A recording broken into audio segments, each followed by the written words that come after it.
শুভ বিকাল শিক্ষার্থীরা, আসসালামু আলাইকুম। আজকে আলোচনার বিষয় হচ্ছে নবম দশম শ্রেণীর রসায়ন ডিটারজেন্ট 12 অধ্যায়ের ডিটারজেন্ট টপিক আলোচনা করা হবে। তোমরা সবাই জানো ডিটারজেন্ট কাকে, এখানে লেখা আছে সোডিয়াম লরাইড সালফেটকে ডিটারজেন্ট বলা হয়।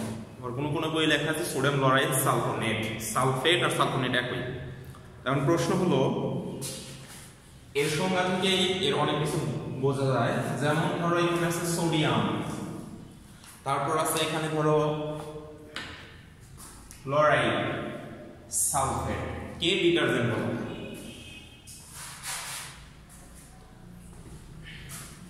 মোট 3 উপাদান পাইলাম, 1 2 এই হলো 3। তুমি যদি ডিটারজেন্ট ভালো করে আয়ত্ত করতে চাও বা তোমার মগজে রাখতে চাও, সেক্ষেত্রে তোমার কি করতে হবে? অ্যানালাইসিস করে লরাইডটা কি, সালফেটটা কি, এইগুলো আগে বুঝতে হবে। সরাসরি মুখস্থ করে এটা মনে রাখা দুষ্কর, বা মনে রাখলেও বেশি দিন মনে থাকবে না বলে আমি মনে করি। তো সেক্ষেত্রে আসলে লরাইড মূলক নিয়ে আলোচনা করি। লরাইড জিনিসটা আসলে কি? তোমাদের সাবান প্রস্তুত প্রণালীর ক্লাসে আমি বলেছিলাম 12 কার্বন বিশিষ্ট অ্যালকাইল মূলককে লরাইড মূলক বলা হয়। বলো তো কি বললাম? 12 কার্বন বিশিষ্ট অ্যালকাইল মূলককে লরাইল মূলক বলে। দেখি অ্যালকাইল মূলক গঠনের সাধারণ সংকেতটা কি? CnH2n+1। এটা হলো অ্যালকাইল মূলক গঠনের সাধারণ সংকেত। তো অ্যালকাইল রেডিক্যালের মধ্যে বা অ্যালকাইল রেডিক্যাল গঠনের সাধারণ সংকেতের মধ্যে n যদি আমি 12 বসাই, তাহলে সেই ক্ষেত্রে আমি পাবো হলো C12H2n+1, বা আমরা এখানে পাচ্ছি হলো C12 অর্থাৎ 12+1। তাহলে সেই ক্ষেত্রে আমরা জানি যে অ্যালকাইল মূলকের একটি হাত খালি থাকে। তাহলে আমরা এখানে পাচ্ছি হলো C12H25 খালি হাত। এটা হলো লরাইল মূলক। হ্যাঁ, এর ইউপ্যাক নাম আছে, যেমন অথবা তুমি বলতে পারো রুট নেম অফ হাইড্রোকার্বন থেকে তোমরা যেটা শিখছো ডোডেকাইল। তো এটা যদি এই ফাঁকা হাতের সাথে একটি OH মূলকের সংযোজন ঘটানো যায়, তাহলে এটা হবে ডোডেকাইল অ্যালকোহল। আর যদি বাণিজ্যিক ভাবে একে মনে রাখি, লরাইল বা উদ্ভূত নাম লরাইল অ্যালকোহল। এইটা হচ্ছে লরাইল আর এটা হলো অ্যালকোহল, লরাইল অ্যালকোহল। দেখো এখানে খুব ভালো করে খেয়াল করতে হবে যে 12টি কার্বন রয়েছে এবং 25টি হাইড্রোজেন পরমাণু রয়েছে। এক্ষেত্রে অ্যালকোহলের এই হাইড্রোজেনটি এখানে যদি সংযোজন ঘটে, তাহলে দাঁড়ায় C12H26 আর এই অক্সিজেন। এটাও হলো লরাইল অ্যালকোহলের একটি সাধারণ সংকেত। তুমি প্রশ্ন করতে পারো বা তোমরা প্রশ্ন করতে পারো, স্যার লরাইল অ্যালকোহল দ্বারা কি হবে, বা এখানে লরাইল অ্যালকোহল নেওয়া হলো কেন? হ্যাঁ, গুড কোশ্চেন। এক্ষেত্রে আমাদের জানতে হবে ডিটারজেন্ট প্রস্তুতির প্রধান কাঁচামাল হলো 3টি। আমরা দেখি কি কি। Number 1 lauryl alcohol.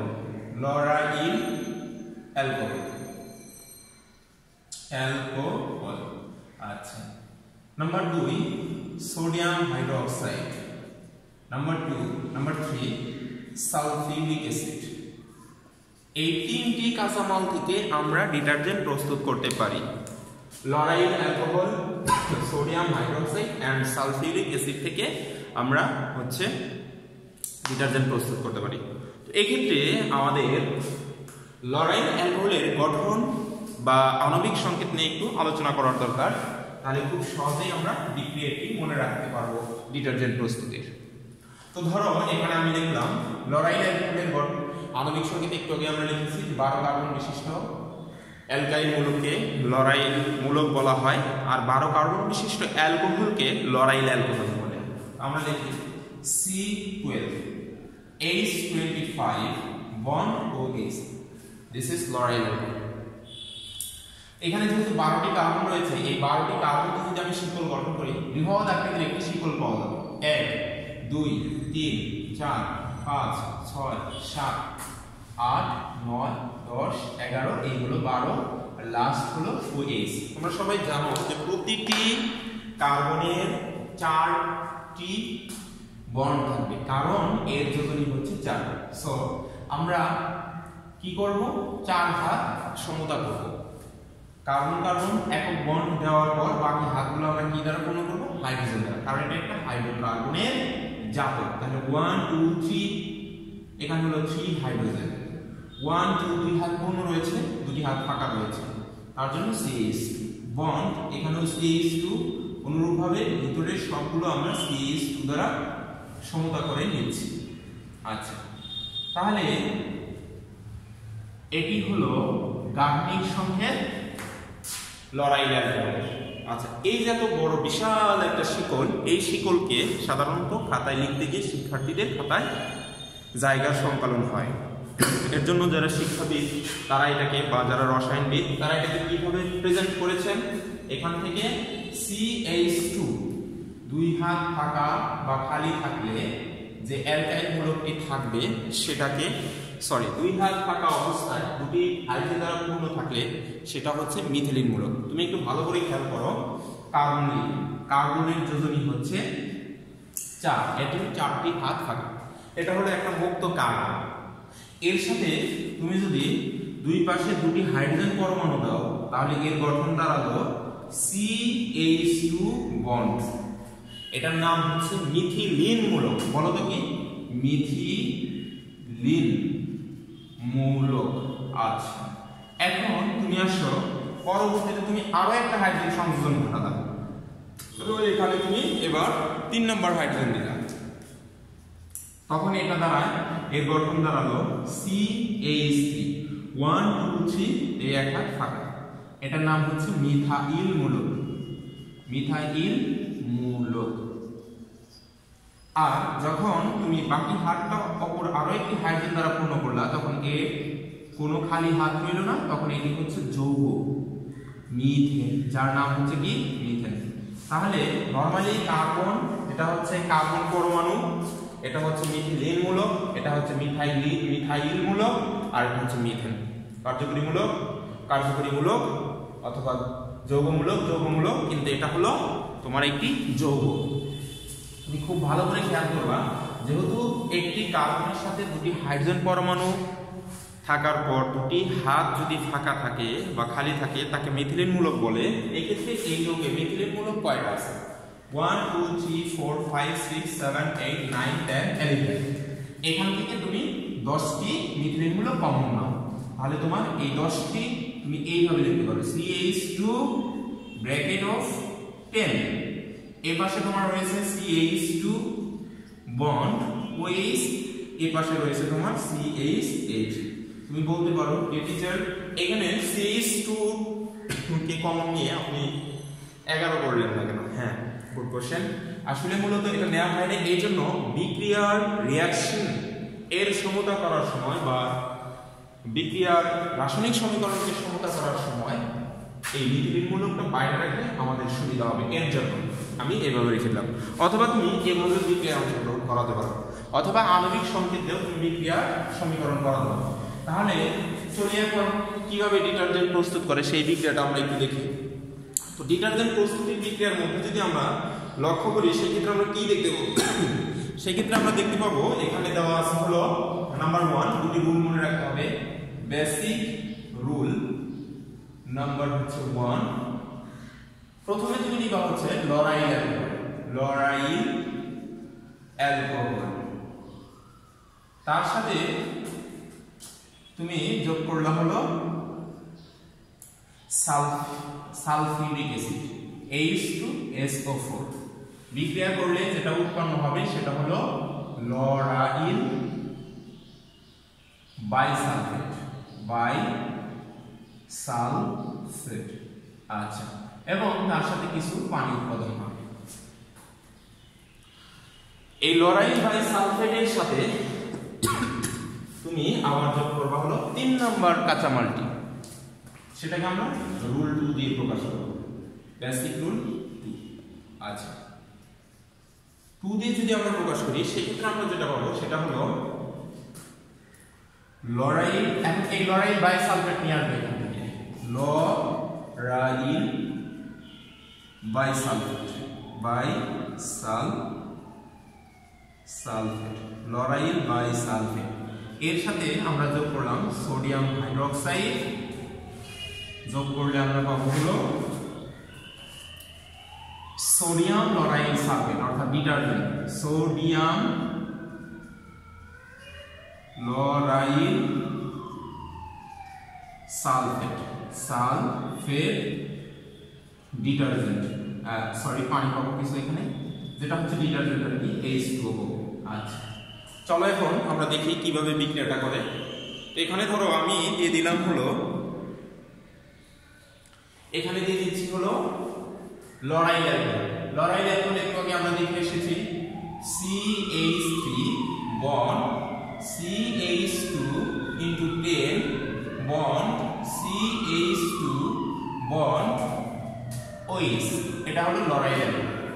এর সাথে তুমি প্রয়োগ করবা হলো সালফিউরিক অ্যাসিড H2SO4। আমরা সবাই জানি যে সালফিউরিক অ্যাসিড দুটি H+ আয়ন প্রদান করতে পারে, অর্থাৎ দুটি প্রোটন আয়ন ত্যাগ করতে পারে। তাহলে এই ক্ষেত্রে যদি দুটি H+ আয়ন দেয় সেক্ষেত্রে আমরা লিখতে পারি H+ HSO4 মাইনাস। তোমরা সবাই জানো যে SO4 2- এটি হচ্ছে সালফেট যৌগমূলক। একগুচ্ছ পরমাণু একটি আয়নের মতো আচরণ করলে তাকে যৌগমূলক বলা হয়। এটি হলো একটা যৌগমূলক যা সালফার এবং অক্সিজেন দ্বারা গঠিত, এর যোজন হচ্ছে 2। তো এই ক্ষেত্রে তুমি যদি এখানে একটি হাইড্রোজেন প্রবেশ করো তাহলে একটি মাইনাস জিনিস হয়ে যাবে SO4 2-, এটা হচ্ছে সালফেট আর হলো বাইসালফেট। একটি হাইড্রোজেন যুক্ত হওয়ার কারণে নাম হয়ে গেল বাইসালফেট। বাই ওর শব্দগুলো এখানে এক এর জন্য ব্যবহার করা হয়েছে। যেমনটি তুমি জানো যে CO3 2-, তাহলে CO3 2- এর সাথে একটি হাইড্রোজেন প্রবেশ করলে একটি মাইনাস অবশিষ্ট থাকে, যেটাকে বলা হয় বাইকার্বনেট। এরকম এই বাইসালফেট অংশ তোমার যুক্ত হবে লরাইল অ্যালকোহলের প্লাস অংশের সাথে। কারণ তুমি খুব ভালোভাবে খেয়াল করবা যে হাইড্রোক্সিল মূলক সাধারণত মাইনাস চার্জ যুক্ত, আর তার অপর অংশ তাহলে এই লরাইল মূলকটা হবে প্লাস চার্জ যুক্ত। সেই দৃষ্টিকোণ থেকে আমি কি করতে পারি, এই মাইনাস অংশ হচ্ছে এই প্লাস অংশের সাথে, তোমরা সবাই জানো যে মাইনাস মাইনাস বিকর্ষণ করে, প্লাস আয়ন এবং প্লাস আয়ন বিকর্ষণ করে, কিন্তু বিপরীত আয়ন অর্থাৎ প্লাস এবং মাইনাস আয়ন পরস্পরকে আকর্ষণ করে।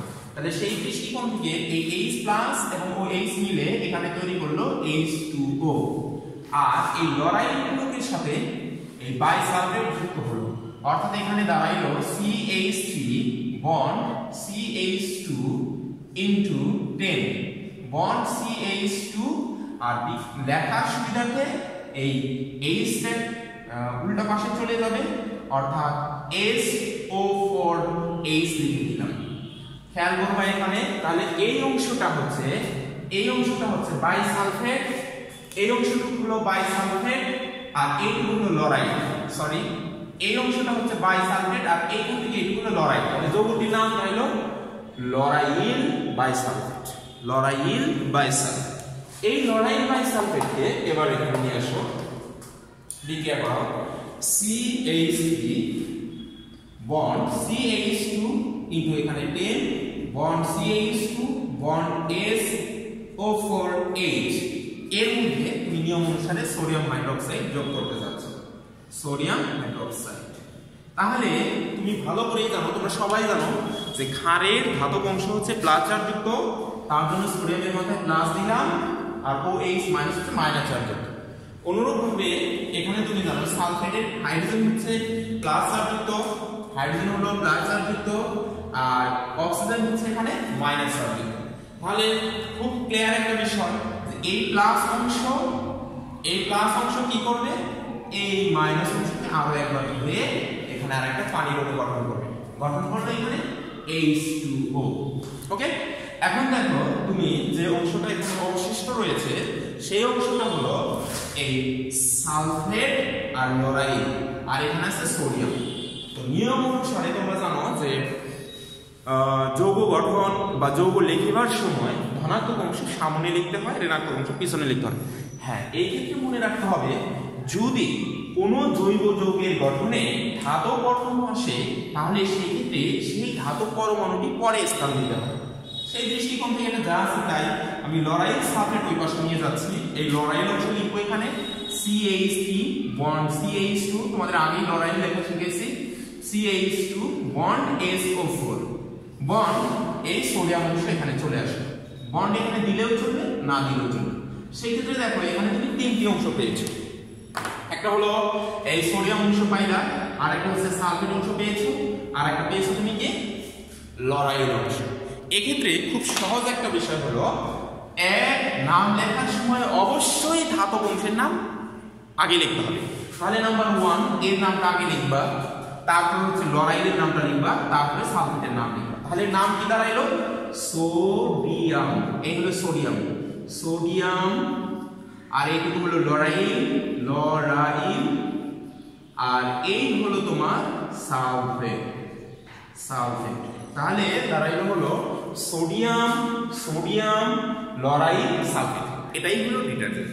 ডিটারজেন্ট প্রস্তুতির খুব সাধারণ বিক্রিয়া হচ্ছে, খুব সহজ বিক্রিয়া হলো, সহজভাবে মনে একটা কৌশল হলো যে তোমার সোডিয়াম লরাইল সালফেট, সোডিয়াম হলো একটি ধাতব পরমাণু, লরাইল হচ্ছে একটি অ্যালকাইল পরমাণু, অ্যালকাইল আয়ন অ্যালকাইল মূলক, আর সালফেট হচ্ছে তোমার একটি যৌগমূলক। সেক্ষেত্রে তুমি এভাবে মনে রাখবা যে লরাইল অ্যালকোহলের সাথে সালফিউরিক অ্যাসিড এর বিক্রিয়া ঘটে লরাইল বাই সালফেট এবং পানি উৎপাদন করে।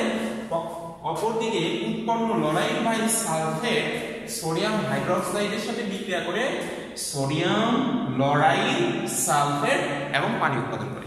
এভাবেই লরাইল প্রস্তুত করতে হয়। তো সেক্ষেত্রে পরের ক্লাসে আমরা জানবো সাবান বা ডিটারজেন্ট এর মধ্যে কোনটা উত্তম পরিষ্কারক এবং কোনটা বেশি কাপড়কে পরিষ্কার করতে পারে, অথবা কোনটি খড় এবং মৃদু পানিতে সমানভাবে কাজ করে।